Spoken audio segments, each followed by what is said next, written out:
Hi kaibigan, naka-experience ka na ba na nanood ka ng mga Mayday at nag-heart sana ka doon, kaso lang sad emoji ang nalagay mo at nag-alala ka baka kasi magalit si Jua pa naman ang ina-heart mo sana.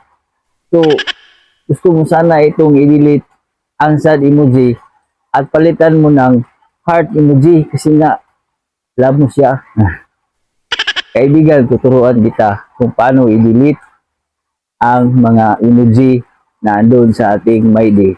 Interesado ka sa ating video, i-click ang follow button, i-subscribe mo na din ako para updated ka sa ating video at comment sa comment section ang nais mong malaman na tutorial para subukan natin gawa ng video. Tara, let's go! At makikita mo dyan yung heart, yung sad emoji.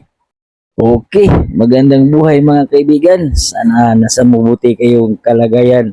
At shoutout nga pala sa lahat nating mga kaibigan na mga OFW.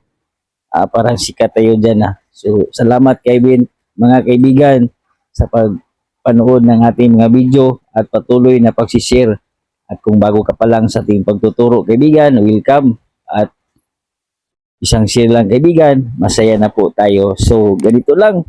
Hanapin mo lang ang iyong Facebook kung sakali ganito ang iyong gawin sa iyong mga Mayday. So, ito halimbawa natin, itong account kong kabila, yan. At i-heart ko, i-heart that at aksidente kong napindot itong sad emoji. Yan.